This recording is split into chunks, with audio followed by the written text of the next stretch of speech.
All right, welcome to the Carl Jackson Show. This is your daily dose of objective truth in a world of confusion and lies. I am joined now by my guest, Wilfred Reilly. He's an associate professor at Kentucky State University. He's also the author of the new book, Lies My Liberal Teacher Told Me, Debunking the False Narratives, Defining America's School Curricula. I encourage you to go on to PragerU, check out some of his videos. This guy knows what he's talking about when it comes to history, and I'm really impressed by, frankly, Black American history that he teaches about. Let me ask you this, Wilfred. First off, thank you for coming on the show. Really appreciate you coming on.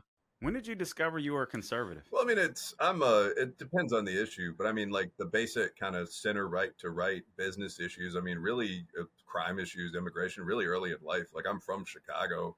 My family's Black and Irish. Okay. I mean, I was born on the South Side. I grew up in nearby Aurora, East Aurora, which is a big working class suburb, as you probably know. And it was just obvious, like not to be crude, but like a lot of shit didn't work. Like I mean, I'd be coming home from Catholic school, you got the white polo on, you see like guys sleeping on the bus, and you just realize, like even as a kid, like a lot of this could be managed a lot better. You know, like this is cops were on the take at the time. There was a major scandal in Chicago. Just all of this kind of stuff. Major ethnic conflict, busing wasn't going on at the time, but migration from Latin America had begun and was being poorly handled.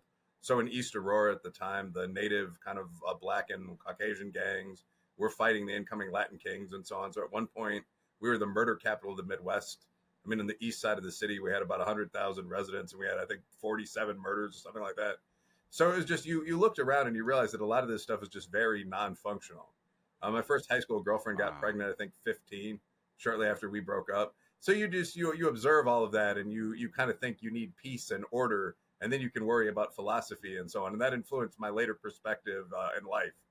And you go to college and you heard none of that. I mean, when you heard people talking about Black or poor white communities, it was very much like the oppression brought upon us by the patriarchy. I was like, this is bullshit. Have you ever been to one of them? And that stuck with me for years. Yeah, this is... It's so funny. I mean, honestly, just listening to you in part, I almost forgot we were recording. But your experience is so much like mine. I grew up in Los Angeles, and straight up the hood, and it was weird because I didn't know what it meant to be conservative, liberal, or anything like that. But I can tell you that I grew up in a two parent home. So my mother passed away when I was young at 11 years old or what have you. But just the stuff that I saw on the street, and I was like, I just don't want this. I just want, I want something better. It's so fascinating to hear your story. By the way, I'm speaking to my guest, Wilfred Reilly. He's an associate professor at Kentucky State University. He's the author of the new book, Lies My Liberal Teacher Told Me, Debunking the False Narratives, Defining America's School Curricula. I just asked him the question, how did you know when did you know you were a conservative? Did you get any pushback, family, friends, anything like that? Or was your family conservative? Are they conservative? Well, I mean, my mom, not really. And I don't think at the time when I was growing up, I mean, so, shout to the 630, the East Aurora zip code. When I was living in Chicago, I don't think the term I would have used would be conservative. I later obviously used that label. But I mean, I think that when I talk to ordinary working class Black people, or for that matter, like Italian, Irish, Mexican, all the people who would have had in that neighborhood, individuals, I think the majority of them would have agreed with the things I was saying. Like these young girls shouldn't be getting pregnant at 15. Men should step up and prevent some of this. I think if you're sitting in a barbershop, you'd get 95% agreement with that. Yep. Now, a lot of guys would be participating in the problem. But I mean, I think almost everyone would say, almost everyone would say, yeah, that's right. That's, you guys should step up and solve that. But like all that stuff, like, wouldn't it be great if we had less corrupt cops that were held to a higher standard, but that were definitely taking down, going hands-on as needed, the criminals and the drug dealers in this neighborhood? Wouldn't it be logical that mass immigration be stopped at the border so that people that are even more violent than the African American or the working class white populations of these communities aren't being shipped up here in mass, so that we don't have to learn about the Latin Kings or the Serranos. Wouldn't that make sense? And I think almost everyone would agree with that. So, I mean, as I started expressing those ideas, I mean, I think people didn't really have any beef with that one way or another. It was actually when I got to college that I encountered people who, this is something that was one of the defining experiences in my life, actually.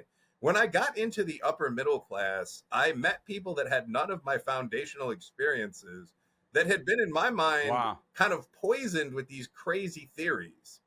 Marxism light, critical theory, later wave feminism, who are looking at the experiences that I was describing that were really quite simple. Like, for economic reasons, we imported a large number of young males from violent countries, and that caused ethnic conflict. And they were saying, well, no, you have to understand this through the lens of global imperialism or something like this. And it was always this complex, windy nonsense that made it impossible to solve the problem. First, people would say, well, we have to solve the problem that poverty exists in the world. What can we do about the black community? Why don't we lock up these goons out there? Well, first, we have to solve the problem that racism exists in the hearts of both white and black males. Like, it just struck me as complete nonsense. And that drove me a bit more to the right. And it inculcated in me the question that really comes up in this book, which is, where do these nonsense theories that are poisoning so many people come from? And how do we fight them? And that kind of led to the journey that I went down, and then a lot of other former working class and middle class kids, I think including you, James Lindsay, a lot of people have gone down. Like, where does this stuff come from? How do you stop it? Yeah, I mean, it's so fascinating. It's true. I mean, honestly, some of the books that I started reading, Larry Elder, Star Parker, Reverend Jesse Lee Peterson, all these people. I actually had a spiritual awakening. I'm a Christian now, so I had a spiritual awakening, and that led to which I would imagine. I always thought that Christianity would lead more people to more of a political awakening. That doesn't seem to be the case. It's the weirdest thing. But it's funny to me because I feel like you're so right. I feel like same thing. People along the way telling me how miserable my life was, how I couldn't make it, but it was after. It was after I was out of the hood. It was the weirdest thing. I can remember I went to school, Lugo Elementary, Hostler, Linwood, Long Beach, Jordan. And I can remember having mentors that were black, Mrs. Coffey, our principal, Dr. Logan at the time. I mean, you're talking about the early mid 80s, talking about, listen, you can do anything you want in America. You can, I mean, straight up, Compton, you can do anything you want in America. You may have to work, a little harder. They would say maybe twice as hard as what they would say, but you can make it. Look at us, so on, etc. And then it seemed to me as time progressed, you found more people when I felt like America was less racist, saying the exact opposite. How did that even start? Is there a point in time or a flashpoint where it seems to me, well, I say Barack Obama, but maybe there's something else, where it seemed to me like America was getting better as far as race relations were concerned, and then all of a sudden we weren't? Well, that's all measurable. And I mean, in my day job, I'm a social scientist and a stats professor at a pretty good state university, Kentucky State, which also is a historically black college. And the things you're saying, they're not just your impressions, like they actually are mappable. So, I mean, like race relations, when I was growing up, and I think it's important for young guns, especially young black men that might be white men and people as well that might be watching your show. But like when I talk to my students who are a mix of black and Appalachian kids, they often kind of tease me and say, like, well, when you were young, was there slavery, this kind of thing? Because the assumption is that until very recently, there was this horror in the country, right? But when I was a kid, I mean, it was the mid-90s in Chicago. It was incredibly integrated.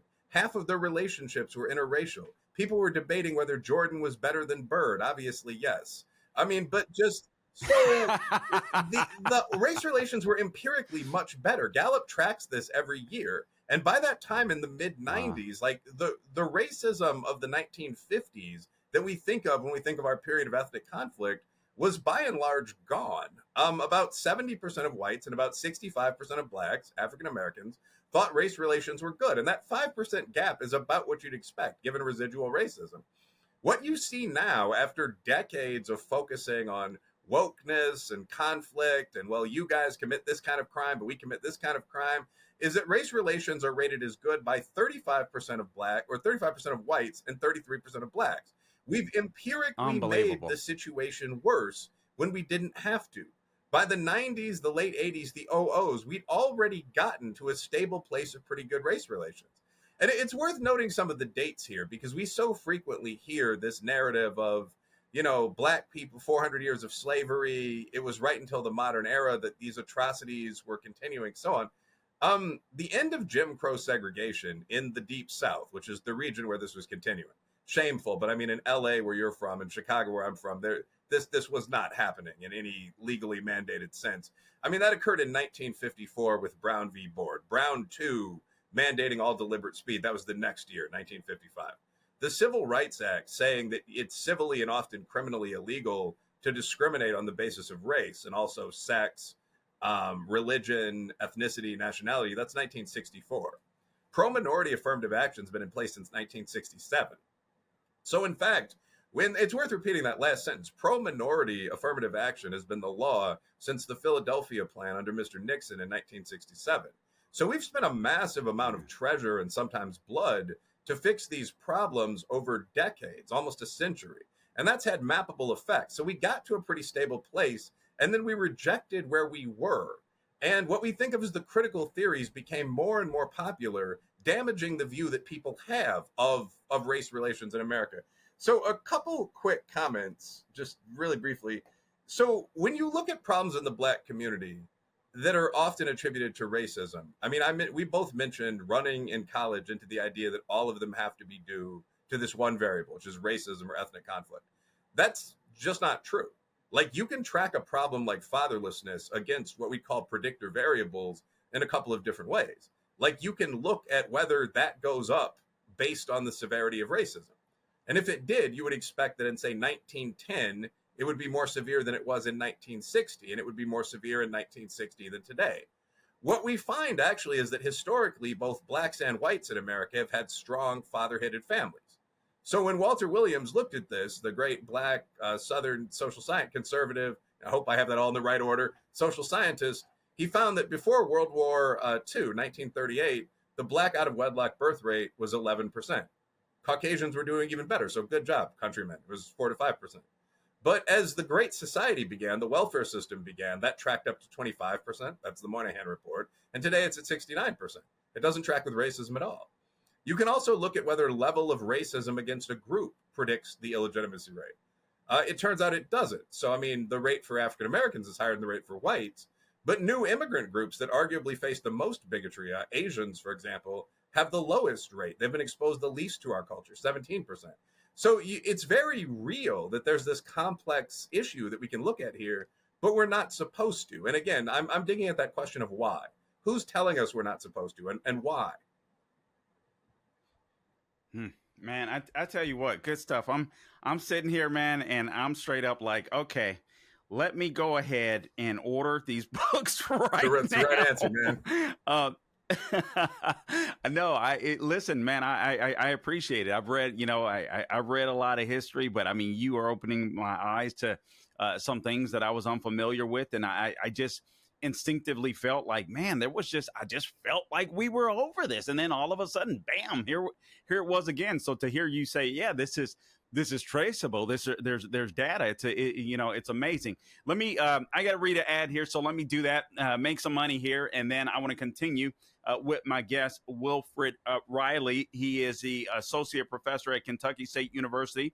Go out and get his new book, Lies My Liberal Teacher Told Me, Debunking the False Narrative Defining America's Schools. Guys, I want to talk to you about wealth protection research. At the very heart of our democracy lies a principle that we hold sacred. It's free speech. It's the cornerstone that supports every freedom that we cherish. Yet in today's digital age, discussions about our wealth, our rights, and our future are being silenced or overshadowed in mainstream narratives, leaving leaving many feeling voiceless in conversations crucial to our financial independence and security. This is where Wealth Protection Research steps in. They're armed with a mission that's never been more critical. Wealth Protection Research is not a financial advisory firm. They are defenders of free speech, committed to giving a voice to the silence. Wealth Protection Research tirelessly seeks out financial experts. These are the voices that challenge prevailing narratives, especially as we navigate the uncertainties of the 2024 election. Wealth Protection Research has created a 2024 Election Wealth Protection Report. This free report highlights the 3 best ideas for protecting and growing your money heading into the 2024 election. It contains ideas the mainstream media won't touch, and listeners can get it completely free. All you have to do is text the word ideas to 76626 to claim your free copy. If you believe in the sanctity of free speech and the importance of financial freedom, act now. Text the word ideas to 76626 to claim your free copy of this 2024 Election Protection Report. It's time to widen the scope of what we're told, to hear the ideas the establishment does not think you can handle, and to take control of our financial destinies. Text ideas to 76626 to claim your free copy. If you text the word ideas today, you'll also get a free gold investment kit from Wealth Protection Research, sponsored by Augusta Precious Metals. Welcome back to the Carl Jackson Show. Wilfred Reilly was kind enough to stay with us for one more segment. I asked him to because I think some of the things that he's discussing are very important. I think they are, frankly, I think it's ammunition for those of us that are conservatives. You need to understand why you believe what you believe. You need to be able to fight back. And I'm speaking of, as far as arguments are concerned with people on the left, in my opinion, you need to know what you're talking about. One of the ways in which you can do that is to go and get his book. He's the author of Lies My Liberal, I don't know why I keep doing that. Lies My Liberal Teacher Told Me, Debunking the False Narratives Defining America's Schools. So we talked about black jobs. Obviously, there was a big hoo-ha over that with Trump. We talked about the 1619 project. We talked about how racism seemed to have gotten worse when it didn't make any sense. But also, you talk about in your book, you say here, Native Americans were peaceful people who spent all day dancing. Is that what we should believe? Because that is essentially what we seem to be taught, Wilfred, that Native Americans were very peaceful people, and then basically white Europeans screwed them and stole their land and everything else. So what should we believe? What's the truth? Yeah, so that's one of the chapters in the book. I'm a good scientific writer, I think, without false modesty, but I'm also fairly funny. Like, we both come from big cities where there's like a long lunch table tradition of sort of banter. And I mean, the title of the chapter, I think the whole title went by the publisher. So it's, natives were peaceful people who spent all day and dancing and making love. And I'm not just making fun of a great ethnic group of people. I'm making fun. In fact, I'm not doing that at all. I'm making fun of a tradition in Western intellectual thought, which has been called the noble savage tradition. So the Skeptic Research Center, which is a great small right-leaning think tank, they recently conducted a series of studies of young Americans. And they found that at least among liberals, something like 71% of people think that Native American tribesmen were pacifists who lived peacefully and rarely, if ever, warred with one another. I believe that was the language of their question. And this really influences the kind of media we consume about Native Americans and other quote unquote primitive people, like Pocahontas, Dances with German Shepherds or whatever that movie was called, so on down the line. Like, it's just these people like relaxing, like sitting out on the prairie. There's a show on HBO called Pioneers or something where like one of the daughters of this wagon train just wanders off and during the days peacefully falls in love with a Comanche warrior who'll just ride up and talk to her. And it's just, this is the narrative that's presented through many textbooks as well. And I point out that that's wildly unrealistic. Like, an actual Comanche warrior and the actual white brother of this girl, if they saw each other, would have immediately killed each other with knives. They're existential opponents. The Comanche warrior probably would have kidnapped and raped this girl, not because any of these people are genetically evil, but because whites and natives were fighting a 400-year-long war at the time. I mean, you can't just ignore reality and tell fairy tales, and that to a large extent is what we're doing. So in the chapter, I talk about Native American conflict before the whites arrived. So obviously there were large and civilized native states, but they were states that had developed without the balancing influences of Christianity, Judaism, the Roman Empire, all of the things that existed in the old world, right? So, I mean, the Aztec Empire was literally a cannibal empire. There were annual sacrifices where 50,000 or so captive warriors from other countries like Cholula were killed and eaten. The Aztecs sometimes ate babies. You know, that's just a reality. We talk about the cruelty of the Spaniards who conquered the Aztecs, but the Spaniards, to some extent, thought they were conquering hell. When they got into Tenochtitlan, they talked about what a great, beautiful city it was, but they also talked about what they thought were temples to devils that had banners of flayed human skin outside them, Game of Thrones style, and towers made of human skulls in front of them. Other native peoples were less brutal than that, but were just what we think of as Viking-style tribal warriors, the Iroquois and the Haida and so on down the line.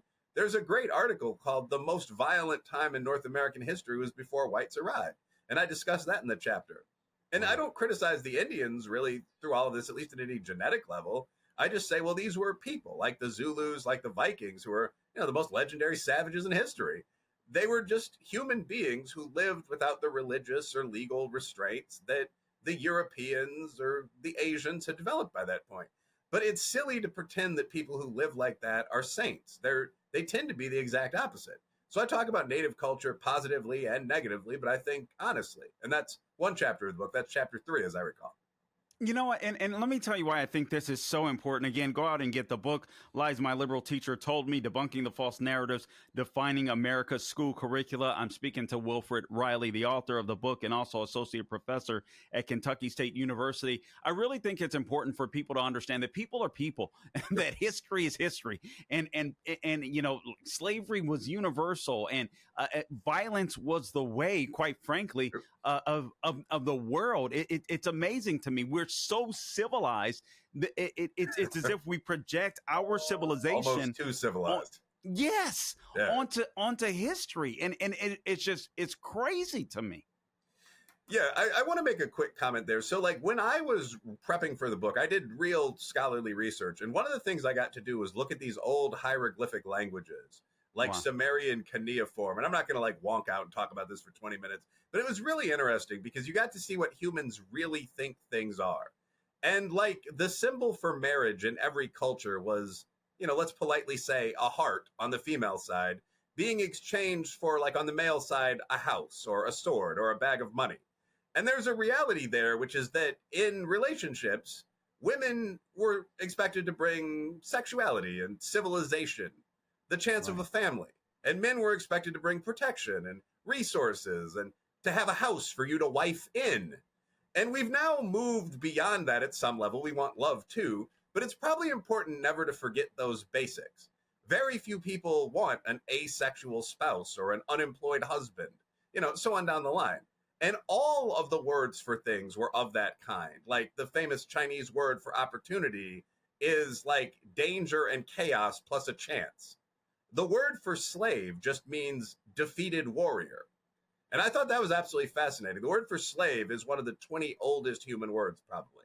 It comes from Sumerian cuneiform, and it's just the word for man from the mountains with a few changes made to it. So like you came down here to the plains, you tried your best, you lost. Now you're going to work on developing your agricultural skills for 15 or 20 years. You know, so it sucks. It's unfortunate. It's good not to be glib that we've moved past that. But for us in our society today, we sometimes forget these brutal realities. In a relationship, especially as a female partner, you want your mate to do things, including generally working. You know, there are consequences to defeat in battle. So we see these crazy things now, like Israel's being asked to feed Palestine while they're fighting a war. No, the other side's losing. They should surrender. You know, I mean, like it's just we have become too civilized. So that's why in the West we're the most civilized of the two civilized countries. Although Japan sometimes catches up with their annual birth rate of 0.8 and so on. But I mean, that's why we do things like look at our historical practice of slavery and say, well, nothing could ever justify that. And I think as a clear-headed businessman or soldier or something, you might say, well, one thing could. That was the rule at the time, and everybody had slaves, and the only other thing you could do with battle captives was kill them. And if someone says, well, I even machinery didn't exist, but I still disagree, some things are never okay, there's not much you can do with that perspective. That's what's called presentism. You take the moral system of the present day and you extend it to the past, where you say, well, in a society with no jails and no Geneva Conventions that allow you to safely treat with prisoners of war, and for that matter, no advanced machinery, you still shouldn't do X, Y, and Z. I'm very glad we moved past slavery, but the Western obsession with punishing only us for this, or the mistreatment of women or something like that, is uniquely bizarre, and it does come from that hyper civilization. The sort of thing that makes us forget what relationships are, or defeat is, or 100 other things like that. Man, good stuff, man. Listen, I got to tell you, you may have sold me on Kentucky State University. Send your kids there to learn under this guy. All right, so we only have we only have just over a minute left. America is systemically racist, allegedly, and apparently it can't be redeemed. Well, I mean, so actually I can pitch this into the short ad. So first of all, Kentucky State is always welcoming student applicants. And because America's not systemically racist, we accept Caucasian, Hispanic, and so on students, as we are in fact required to do by law, because it's illegal to discriminate on the basis of race. The school's like 30% white. Everyone gets along fine. They all play basketball together and so on. So, but I mean, I think that that's actually the perfect rebuttal, that the black colleges have to accept white student athletes and so on. The idea of systemic racism in that environment comes down to pointing at disparities. People will say, well, there are more whites in the NHL or blacks in the NBA, or there are more Caucasian lawyers or something. What could it be but racism? And the answer is, well, why don't you look at it? Like, what's the test score on the LSAT for whites? Is it higher than the score for blacks? And as soon as you start bringing this up, people start like just basically calling you a racist. You know, I don't know. The test could be prejudiced against black people. And I've written a couple of papers where I've just gone point by point by point through this. Well, it's not. The highest score belongs to Asians. And when you actually get to the bottom of almost every one of these claims, there's never any real racism to be found. That's all I can say. I'm sure there's some out there. We've all met bigots. But no, math tests aren't prejudiced against black people. All right. Wilfred Reilly, go out and get his book, Lies My Liberal Teacher Told Me. We'll be back. This is the Carl Jackson Show. You might have heard Mike Lindell and MyPillow no longer have the support of the big box stores or the shopping channels that they used to.